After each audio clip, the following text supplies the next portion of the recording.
चलिए, times of Swaraj का मुहिम रंग लाया भाई।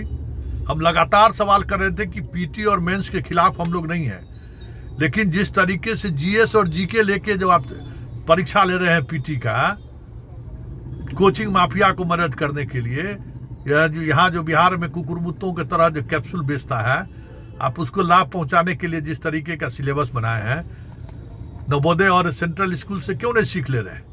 चलिए, आखिरकार राज्य सरकार ने बीपीएससी को लिखा है कि उन सिलेबस में सुधार करिए और जीके जीएस जो 100 नंबर का बनाइएगा उसको अलग अलग कैटेगरी में बांटिए, और जो बीएड में जो छात्र पढ़ाई की है वो पीटी में भी शामिल कीजिए। मतलब जिस बात को लेकर हम लगातार सवाल खड़े कर रहे थे, आखिर उस बात पर हामी भरनी पड़ी सरकार को। चलिए, हम आपको आज बड़ी बहस में पूर्व आईएएस अधिकारी अरुण कुमार के साथ वो वार्ता भी हम आपको सुनाते हैं कि क्यों जरूरी था सेंट्रल स्कूल और नवोदय विद्यालय के सिलेबस को लागू करना। बिहार में कोई भी परीक्षाएं बड़ा मुश्किल है, पीटी या मेंस 2 परीक्षा हो और कोई प्रश्न पत्र लीक ना हो। तो सरकार के खजाना का जो हाल है, कहीं वो वजह तो नहीं है पीटी और मेंस का। भारत के स्तर पर एक मानक है शिक्षकों की बहाली का, और उसमें एक मानक नवोदय विद्यालय भी फॉलो करता है और सेंट्रल स्कूल भी फॉलो करता है। तो ये जो विद्यार्थी जो सीधे कूद पड़े हैं कि पीटी बंद करो, एक परीक्षा रखो, तो मैं तो इसके साथ इत्तेफाक नहीं रखता विद्यार्थियों के साथ। मुझे लगता है कि इनको जो है बीपीएससी के जो को या फिर शिक्षा विभाग को भी एक कमेटी बनानी चाहिए, जिस कमेटी में शिक्षाविद रहे, खासकर उसमें केंद्रीय सरकार से भी मदद लेनी चाहिए कि भाई आप अपने सीबीएसई करिकुलम के कुछ टीचर, कुछ इस तरह के लोगों को रखें और उनको मिल के सिलेबस फॉर्म करना चाहिए। आपने बहुत सही सवाल उठाया। एक बात से तो हम बिल्कुल आपके साथ सहमत है कि पहली बात कि पीटी होना चाहिए, मुख्य परीक्षा होना चाहिए, ताकि जो बोल रहे करप्शन और इस तरह के दलालों का जो रास्ता है वो थोड़ा सा 2 पार्ट में बटेगा। पहली बात। और पीटी का सिलेबस भी डिफाइंड होना चाहिए जो कि शिक्षाविदों के द्वारा बनाया जाए। मुख्य परीक्षा का भी एक सिलेबस डिफाइंड किया जाए जो कि वाकई में हमारे बच्चों के लिए अच्छा हो। और ट्रेनिंग पार्ट में तीसरी बात कर रहा हूँ कि टीचर ट्रेंड होके आए हैं, उनकी ट्रेनिंग पर भी मैं प्रश्न चिन्ह बनाऊंगा। एकदम सवाल ही वही है। सिर्फ आप सिलेक्शन मत लीजिए, सिलेक्शन के बाद उनका ऐसा ट्रेनिंग कराइए जिसका रिजल्ट दिखे। ट्रेनिंग में के बाद भी आप एलिजिबिलिटी टेस्ट रखें। नमस्कार, मैं गंगा घाट से संतोष सिंह। बिहार के छात्र जंतर मंतर और रांची से कुछ ज़्यादा ही उत्साहित हैं, और उस उत्साह में कई ऐसे कह सकते हैं कि मांग उन्होंने शामिल कर दिया है जिस मांग को लेकर असहजता है कि ये जो बातें कही जा रही हैं उसको जैसे TRE 4 की ही बात लें, उसमें पीटी मेंस क्यों हो। हालांकि ये निर्णय पहले लेना चाहिए था आयोग को और सरकार को, और ये काफ़ी गुत्थम गुत्था के बाद सरकार ने ये वैकेंसी निकाली। लेकिन वैकेंसी निकालने के साथ जो पीटी और मेंस की बात गुणवत्ता के आधार पर की जा रही है, एक शक ये है कि बिहार में कोई भी परीक्षाएं बड़ा मुश्किल है, पीटी या मेंस 2 परीक्षा हो और कोई प्रश्न पत्र लीक ना हो। तो सरकार के खजाना का जो हाल है, कहीं वो वजह तो नहीं है पीटी और मेंस का, ये भी लोग कहते हैं। लेकिन एक बात है जिन बातों को लेकर हम अरुण जी से चर्चा करेंगे कि भारत के स्तर पर एक मानक है शिक्षकों की बहाली का, और उसमें एक मानक नवोदय विद्यालय भी फॉलो करता है और सेंट्रल स्कूल भी फॉलो करता है।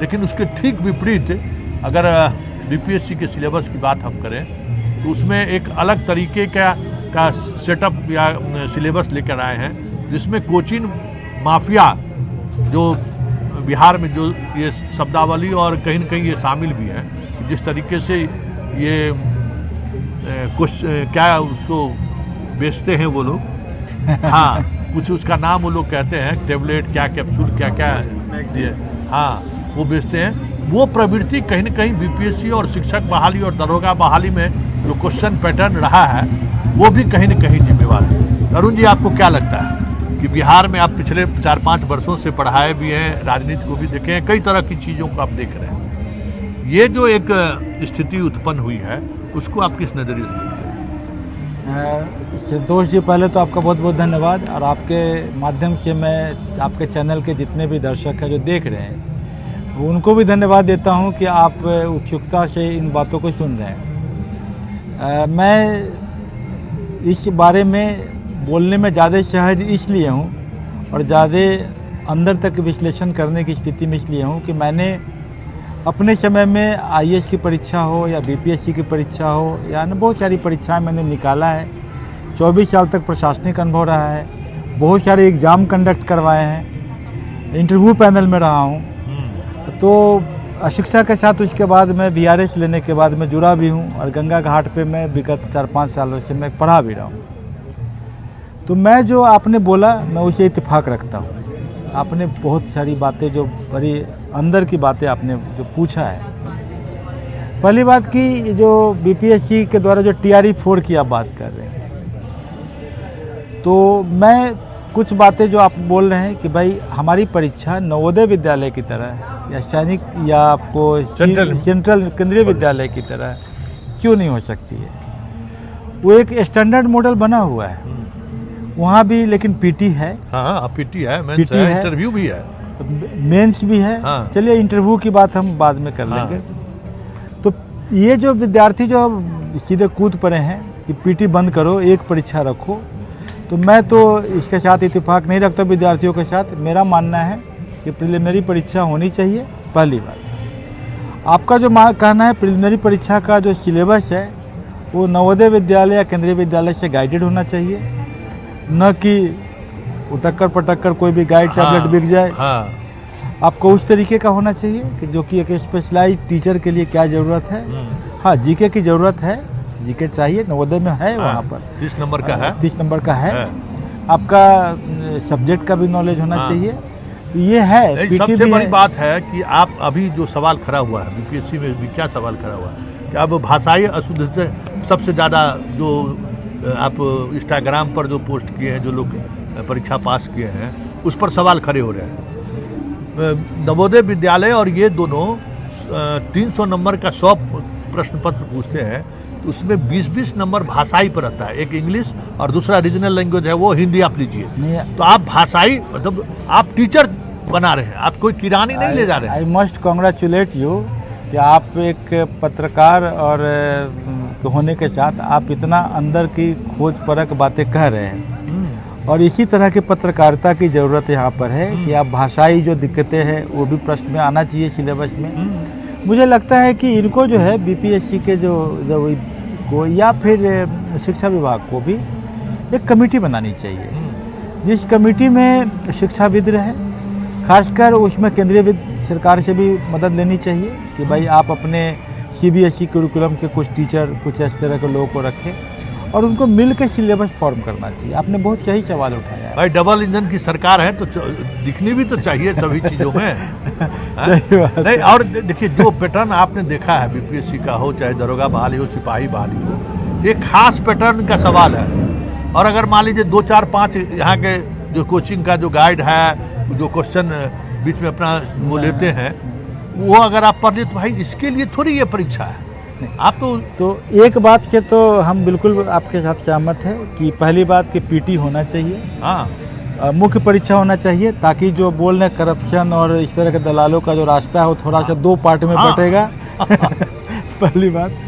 और पीटी का सिलेबस भी डिफाइंड होना चाहिए जो कि शिक्षाविदों के द्वारा बनाया जाए। मुख्य परीक्षा का भी एक सिलेबस डिफाइंड किया जाए जो कि वाकई में हमारे बच्चों के लिए अच्छा हो। और ट्रेनिंग पार्ट में तीसरी बात कर रहा हूँ कि टीचर ट्रेंड होके आए हैं, उनकी ट्रेनिंग पर भी मैं प्रश्न चिन्ह बनाऊंगा। एकदम सवाल ही वही है जो मुख्य परीक्षा में जो डिप्लोमा इन एजुकेशन जिस तरीके से बिहार में बट रहा है और बीएड के जिस तरह के कॉलेज मैं भी देख रहा हूँ, ये जो दोनों व्यवस्था है, तो अब टीचर की ट्रेनिंग पर तीसरा मुद्दा है कि भाई सिर्फ आप सिलेक्शन मत लीजिए, सिलेक्शन के बाद उनका ऐसा ट्रेनिंग कराइए जिसका रिजल्ट दिखे। ट्रेनिंग में के बाद भी आप एलिजिबिलिटी टेस्ट रखें कि आप जो है ट्रेनिंग के बाद 6 महीना बाद फिर से एग्ज़ाम होगा, उस एग्ज़ाम का मानक स्टैंडर्ड हो, आप पास करें। और एक और संकट क्या है ना सरकार जो है चयनित वेतन में टीचर खोज रहे हैं। हाँ आप बताइए, आप डिप्टी कलेक्टर का जो वेतन दे रहे हैं, ठीक है, अभी सेंट्रल गवर्नमेंट का आप देखिए, सेंट्रल गवर्नमेंट में आप रहे हैं, वहाँ के नवोदय का हो चाहे सेंट्रल स्कूल के टीचर का वेतन, आप टीचर खोज रहे हैं उस लेवल का, वेतन भी उस लेवल का दीजिएगा तब ना आपके पास टिकेगा। ये भी तो एक बड़ा यक्ष सवाल है कि आप वेतन दीजिएगा 25,000, 30,000, 40,000, उससे ज़्यादा आप दे रहे हैं सिपाही को वेतन। इस प्रदेश में शिक्षक से ज़्यादा वेतन आप सिपाही को दे रहे हैं। ये तो एक बहुत बड़ा मुद्दा है ही। जैसे नॉर्वे में, स्वीडन में, फिनलैंड में या विदेशों में इस तरह के जो आपका टॉप कंट्री है, जो करप्शन इंडेक्स में जो 100 में 89 मार्क्स लाने वाले कंट्री है नॉर्वे, फिनलैंड, स्वीडन, और हिंदुस्तान जो है वो 38 मार्क्स लाता है ना। अच्छा। मतलब करप्शन इंडेक्स में हम बहुत ज़्यादा है। 180 कंट्री में हमारा पोजीशन 92 में है, 92 पे। अच्छा, अभी मतलब लेकिन हम लोग सभी भी लगभग 100 लोग ऊपर हैं। 100 लोग हमारे से ज़्यादा करप्ट हैं। हाँ, वही, 92 हमसे ज़्यादा करप्ट है, हाँ, 92 हमसे ज़्यादा अच्छे हैं, अच्छे। हम बीच वाले हैं। तो जिस कंट्री में आपका करप्शन इंडेक्स लो है वहाँ टीचर की सैलरी बहुत ज़्यादा है। ये बात देखा गया कि जहाँ पर करप्शन इंडेक्स लो है, भ्रष्टाचार, क्योंकि मैं भ्रष्टाचार उन्मूलन में रहा हाँ, हूँ, हाँ। मैं सीबीसी में कमिश्नर ही था, डिपार्टमेंटल इंक्वायरी, तो मैंने देखा है। तो जहाँ भ्रष्टाचार का इंडेक्स बहुत लो है, जीरो टॉलरेंस है भ्रष्टाचार का, वहाँ टीचर की सैलरी ज़्यादा है। ये हमारे से नीचे वाले देश में तो स्थिति और ख़राब है। हाँ, तो इसी से आप देख सकते हैं केंद्र सरकार में ईमानदारी थोड़ी ज़्यादा है, हाँ। और बिहार में ईमानदारी थोड़ी कम हो गई है। हाँ। एक कारण ये भी हो सकता है कि यहाँ टीचर को जो पिछले है 20 वर्षों से तो 1200 रुपया से 1500 रुपया से तो आप टीचर बहाल किए हैं। उस टीचर को किस तरह बीपीएससी पास करवाए। हाँ। अब दूसरी बात आपको आपने जो बोला बड़ा मानक प्रश्न है कि एक बार एक सरकार को मौका मिला, वो बोला हम 1 लाख वैकेंसी निकालेंगे। बताइए। अरे भाई आप शिफ्ट करो, हाँ। वैकेंसी को आप 1 लाख करोगे तो क्या होगा, 33 मार्क्स पर लोग सिलेक्शन कर लेंगे। वही। और दूसरी बार जब 20,000 करोगे तो मार्क्स 82 हो जाएगा। हाँ, अब और बताइए। तीसरी बार जब आप 10,000 करोगे तो आपका मार्क्स जो है 92 हो जाएगा। हाँ, तो भाई 33 और 92 में अंतर तो होगा। तब तो आपको एक प्लान के तहत करना होगा। तो आप लोग जैसे पत्रकार जो हैं तो वाकई में बहुत सही सवालात उठा रहे हैं, और कुछ बातें तो मैं बिल्कुल बोलूँगा, पीटी होना ही चाहिए, मेंस होना ही चाहिए, और भी आपका ट्रेनिंग अच्छी होनी चाहिए।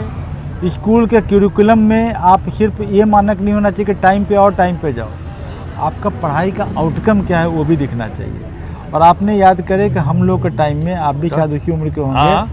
कि हम लोग के टाइम में 14 पेपर होते थे मैट्रिक तब में, है ही। और 9th और 10th मिला के दोनों पढ़ते थे। परीक्षा होता था। और आज के हमारे बच्चों को खैरात में 5 पेपर में बांट दिया जाता है। 5 पेपर में।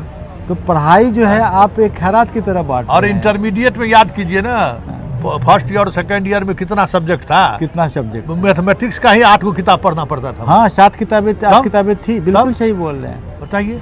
तो रश्मि खेलीडे हम लोग फिजिक्स में पढ़ते थे, हाँ, मोटी मोटी किताबें ऑर्गेनिक केमिस्ट्री पढ़ते हैं। आजकल तो बच्चों का लोड ही नहीं है। लोड ही नहीं। तो ये चीज़ें तो भाई सरकार को देखनी पड़ेगी कि हम क्या वाकई में खैरात बांट रहे हैं कि हम शिक्षा देना चाह रहे हैं। शिक्षा का वैल्यू होना चाहिए। सही बात है, बिल्कुल सही है। चलिए, ये सवाल हमने अरुण जी से इसलिए किया कि इसको लेकर छात्र आंदोलन कर रहे हैं। मंत्री कह रहे हैं कि नहीं, हमने ये तय किया है, हमें गुणवत्तापूर्ण शिक्षक चाहिए। तो आप गुणवत्तापूर्ण शिक्षक लाने के लिए गुणवत्तापूर्ण वेतन वो दीजिएगा ना, कि सिपाही से कम वेतन में शिक्षक बहाल कीजिएगा सिपाही से कम वेतन में। भाई पैसा इस युग में अरुण जी, पैसा भी तो जरूरी है ना। है? उसके ईमानदारी को आप बताइए, कम पैसा में दीजिएगा, कहिएगा घरे में तुम नौकरी करो लेकिन पैसा तुमको हम कम देंगे। इसका क्या मतलब है भाई? आप इसको शिक्षा से खेल रहे हैं। अच्छा, आपके चैनल के माध्यम से एक अपील मैं कर दूंगा कि ये हम गंगा के किनारे हैं, और ये गंगा घाट है, गांधी घाट है, और यहाँ निःशुल्क जो है सो क्लास किया जाता है। हाँ, और जो भी बच्चे हैं वो यहाँ पर अगर निःशुल्क हमारे पास जुड़ते हैं तो एग्ज़ाम चाहे टीआरई का हो या एईडीओ का हो या बीपीएससी का हो, उन सबों में उनका मार्गदर्शन, पूर्ण तैयारी निःशुल्क में हम करवाने के लिए आपके चैनल के माध्यम से अपील करते हैं। आप आएँ और यहाँ मिलेगा आपको। यही वजह है। मतलब ये तो मान लीजिए आह्वान कर लिए, हम तो अपने चैनल को न सब्सक्राइब करने के लिए करते हैं ना, लेकिन ये आह्वान कर दिए। मेरा मानना है कि भाई बिहार के अफसरों में या पदाधिकारी या कर्मचारी या मास्टर के गुणवत्ता में जो बड़ा अंतर दिख रहा है, उसमें सबसे जिम्मेवार कोचिंग माफिया वाले लोग। बिल्कुल। और हम भी चाहते हैं कि अरुण कुमार जी जैसे लोग जो पुराने हैं, टेस्टेड हैं, चीज़ों को समझ रहे हैं, उनको आना चाहिए बिहार को बचाने के लिए। हम लोगों के दौर में ये स्थिति थी कि बिहार के बच्चे, कौन सा ऐसा स्टेट है जहाँ जाके लोग कम्पीट नहीं करता, जाके तमिलनाडु में नौकरी ले आता था। बिल्कुल, हम लोग तमिलनाडु में जाकर नौकरी ले लेता था, वहाँ के लोकल सर्विस में चला जाता था। आज स्थिति यह है कि बिहार के बच्चों को डोमिसाइल के लिए लड़ाई लड़ना पड़ रहा है कि हमारा डोमिसाइल दे दीजिए। बताइए, या बताइए उस दौर में यूपी में, एमपी में, राजस्थान में वहाँ के जो सर्विस कमीशन में 2 नंबर 3 नंबर इंटरव्यू में देता था, तब भी कम्पीट कर जाता था बिहार के। मध्य प्रदेश में मुझे 300 में 25 नंबर दिया था, फिर भी मैं कम्पीट किया था। अरुण जी यहाँ सामने में एक उदाहरण है, ऐसे हजारों उदाहरण आपको मिल जाएंगे। लेकिन आज विद्यार्थी कह रहे कि हमको डोमिसाइल दीजिए। पढ़िएगा बेटा नहीं, खाली गंगा घाट पर फिल्म सेल्फी लेने आइएगा और रील्स बनाइएगा तो कैसे होगा। सरकार जबरन आपको सबको भगा के नौकरी दे दे, क्या चाहते हैं? इसका एक कारण यह था कि हम लोग जो है जिस समय पढ़ते थे तो 9th और 10th में इतना पढ़ लेते थे कि यूपीएससी या बीपीएससी, एमपीएससी, राजस्थान के एग्जाम के टाइम में लगता था सब पढ़ा हुआ है। आज का बच्चा को तो लगेगा ही नहीं कि हम क्या पढ़े। चलिए, इस खास मुलाकात को यहीं खत्म करते हैं, फिर किसी मुद्दों पर हमारी आपकी मुलाकात होगी। फिलहाल इजाजत दीजिए, नमस्कार।